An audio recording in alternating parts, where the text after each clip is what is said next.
क्या आप जानते हैं एक ऐसी एकादशी भी है जिसने दो प्रेमियों को पिशाच बनने से बचा लिया। आज हम जानेंगे जया एकादशी की वो अनसुनी कथा। नमस्कार, स्वागत है आपका श्रद्धा संवाद में और मैं हूँ श्रद्धा।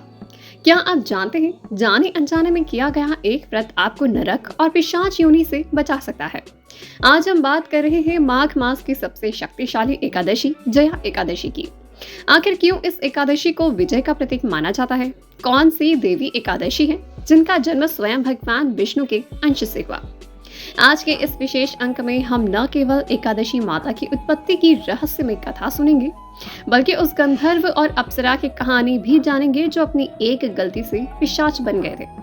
श्रद्धा और भक्ति के इस सफर में हमारे साथ अंत तक बने रहिए।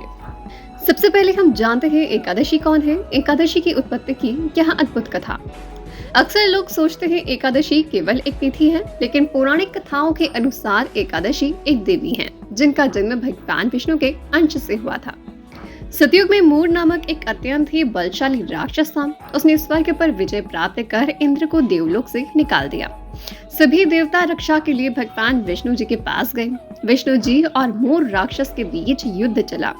युद्ध के दौरान जब भगवान विष्णु जी विश्राम के लिए बद्रिकाश्रम की सिंहवती गुफा में गए, तब मूर राक्षस उन्हें मारने के लिए गुफा में घुस गया।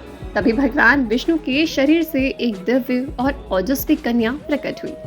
उस कन्या ने युद्ध कर मूर राक्षस का वध कर दिया। जब भगवान विष्णु जी की निंद्रा टूटी तो उन्होंने उस कन्या से प्रसन्न होकर उसका नाम एकादशी रखा, क्योंकि वह मार्गशीर्ष मास की एकादशी तिथि को प्रकट हुई थी। भगवान ने उन्हें वरदान दिया कि जो भी इस तिथि को व्रत रखेगा उसके सभी पाप नष्ट हो जाएंगे और उसे मोक्ष की प्राप्ति होगी। तो यह थी एकादशी उत्पत्ति की एक अद्भुत कथा।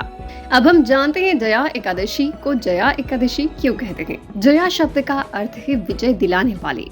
यह एकादशी व्यक्ति को नीच योनि जैसे कि भूत, प्रेत या पिशाच योनि से मुक्ति दिलाकर विजय प्रदान करती है, इसीलिए इसे जया एकादशी कहा जाता है। पद्म पुराण के अनुसार यह एकादशी ब्रह्म हत्या जैसे पापों से भी मुक्ति दिलाने में सक्षम है। कथा में आगे बढ़ने से पहले अगर आप भी भगवान विष्णु के भक्त हैं तो ऐसे ही पौराणिक कथाओं के माध्यम से धर्म से जुड़ना चाहते हैं तो श्रद्धा संवाद को अभी सब्सक्राइब करें और कमेंट बॉक्स में जय श्री हरि लिखना ना भूलें।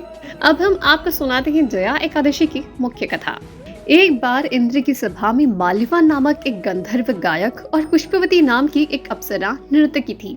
दोनों ही बहुत सुंदर थे और एक दूसरे से अत्यधिक प्रेम करते थे।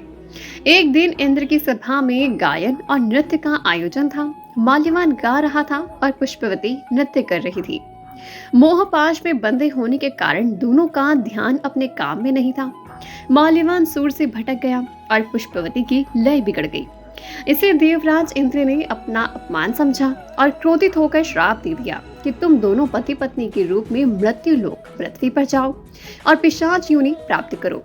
श्राप के प्रभाव से दोनों हिमालय की दुर्गम पहाड़ियों पर पिशाच बनकर रहने लगे। उन्हें वहां पर न भोजन मिला और न नींद।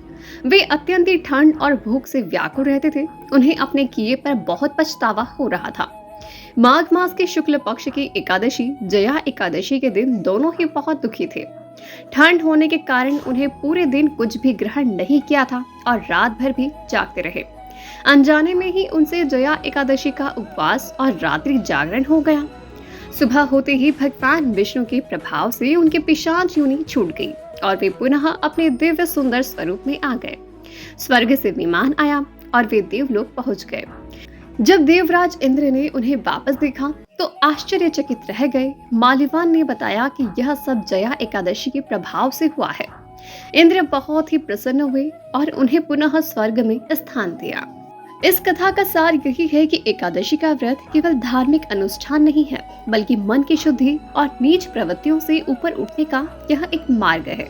तो यह थी जया एकादशी की महिमा। यह कथा हमें सिखाती है कि चाहे अनजाने में ही सही, यदि हम भगवान की शरण में जाते हैं तो वे हमारे बड़े से बड़े पाप को भी क्षमा कर देते हैं।